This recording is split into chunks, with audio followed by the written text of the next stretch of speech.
Basically sex.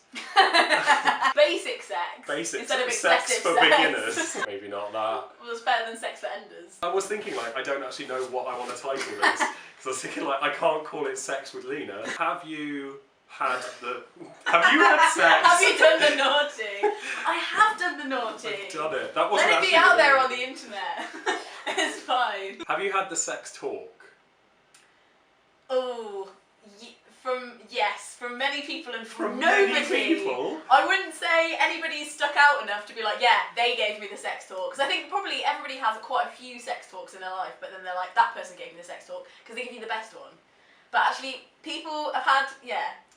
Okay. It was kind of like a really shit conference where everybody had How part of many it people too. were there? A few different adults in my life had part of the conversation with me, and I was kind of like, this doesn't make a whole egg. This is like, what is this? We'll get back to it later. You'll find out when you turn to page 25. Yeah, it was like choose your own adventure. It's like, Yeah. here's part of the story, go and ask this person about the next part, and I was like, ugh. I think you should give me the text talk. Would and you see what like happens. basic, stripping it back to the basics. Yeah. People have, genitals aren't always necessarily involved. I love whoever's hearing this out the window. The problem with having a sex talk is that one person talking to one person, and I only know what it's like to have sex as me. This is how I have sex. This is what I think sex is. This is how I have sex. This is what sex. Do you know what I mean? Like, because I don't think I've had it really. I was thinking about it. I definitely didn't get it from my parents. Oh, we're talking about sex talk. The talk. I just realised. The talk. Yeah. So there's this exercise that is like prolific in my circles, whatever my circles are, but nobody else seems to have had this happen to them, apart from people I've grown up with. But part of the sex talk is you, like the teacher or whoever's telling you, will get like a blue piece of paper and a pink piece of paper. Don't get ready, okay? Right. They get Pritt stick and they stick them together and they go like this and they're like, this is sex! And then, the worst part is, once it's dried, they rip them apart and they're just like, when you have sex, you lose part of yourself to the other person and you've always got a bit of you. That really that is probably still fucking with my head. I thought you were going to say like they rip it apart and go like, and this is childbirth.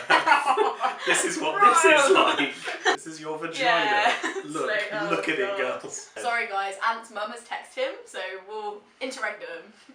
Talk amongst yourselves. When me and I met, I wanted to somehow clarify that people always thought I was a vegan and a lesbian, and I was like, no, I just really like willies and meat. How was your sex ed? It was it was okay. What came first, school or parental? School. I don't think I had parental at all. Oh really? School beat it. Actually, no. The internet is what did it. See, I didn't have the internet till I was 14. The earlier you discover the internet, then yeah, I guess. But I have no experience with that. And then when I was 14, I was way too innocent to Google SEX. Probably didn't spell it. I was like, sex. Is it S-E-C-C? Sex. Yeah. Like it's both liberating and detrimental to my mental and sexual health. Not sexual health. You know what I mean? Development. Got a computer virus. My first STI was a computer virus. I clicked on this email and like downloaded that shit. Would you call that sex education though, or would you call that sexual discovery? Because it's an education. The things I saw, Leena, it's more than an education. I'm 24. I still haven't watched Two Girls One Cup. I feel like I'm a unicorn. It's gonna be one of these things where like you come around, you're like, oh Leena, I want to talk to you about all of your opinions, and then like afterwards you upload the video and you're like, jokes, actually it's a really arty piece about how nobody says anything, they just made it in black and white and just like none of your voice and just classical music playing over the top. This is what you performance art people do. I've met your kind before.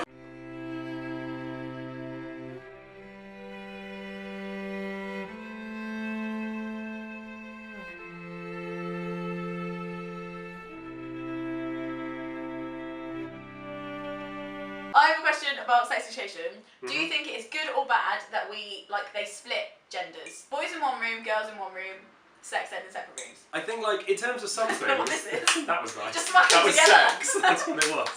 It's just this. Ow. Like in terms of things like periods and stuff, we got split up for that, and I think that was good because we would have just giggled throughout the whole thing. What's this? Is a tampon? Looks like a little mouse. Like yeah, but we were kind of doing that in the other room. That's what we didn't realise. I picture two parallel universes where they're both doing the same lesson at the same time, and in the boys' room they're laughing, and in the girls' room they're laughing. But then they put the tampon in the bowl of water, and the boys carry on laughing, and the girls go. I used to be so knowledgeable about periods. In secondary school, I was the period king, man. How did you know? It was just like, I don't know why, it was just something that stuck.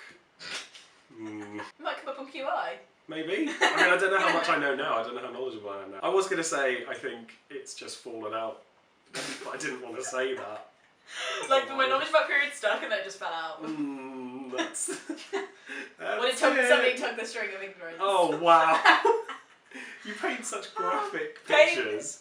Paint. Oh dear. That was really laboured.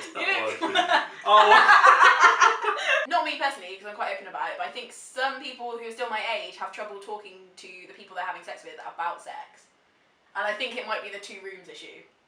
Like, because they're not used to it. Do you know what I mean? Yeah. And it's that thing, it's like, they're not introducing the idea of both. This is assuming heteronormativity. Also, because heteronormativity is a problem. Yeah. When you're like, we'll split up the rooms, and then the people who are having sex won't talk about it. It's like, well, 2 girls in that room might have sex together, probably before the end of the year. Yeah. Like, get real. But assuming that we're not considering that right now, like, it's a thing where it's like, so sex is all about 2 people having sex, and you're splitting up most of the people you think will be having sex and making sure they don't talk about sex with each other. I was gonna say, because I was thinking like it's about like, it's good because like the giggling and like it's a bit embarrassing, but like that's the problem, is that it's a little bit embarrassing. So like that's like the problem inherent in not doing it early enough. Because if you're in a family that's really open about it, you're not going to be like, oh, this is so awkward, this is so embarrassing. So we're like, oh, my mum talks about funny all the time. See, because I like to think I'm all like liberated, and if and when I have children, I'd be like, right, kids, I'm going to be completely open with you about everything. So like, we'll just talk about it. But in the same respect, I think if I had a little daughter, I'd just want to cradle her in my arms forever.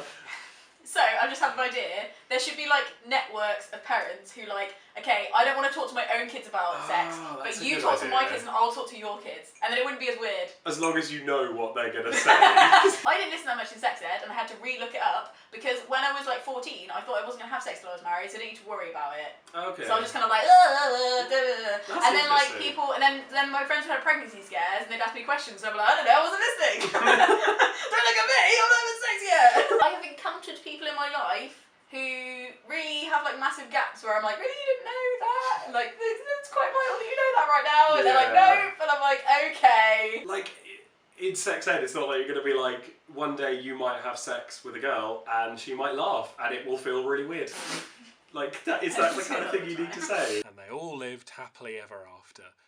Basically, we didn't actually film like an ending bit.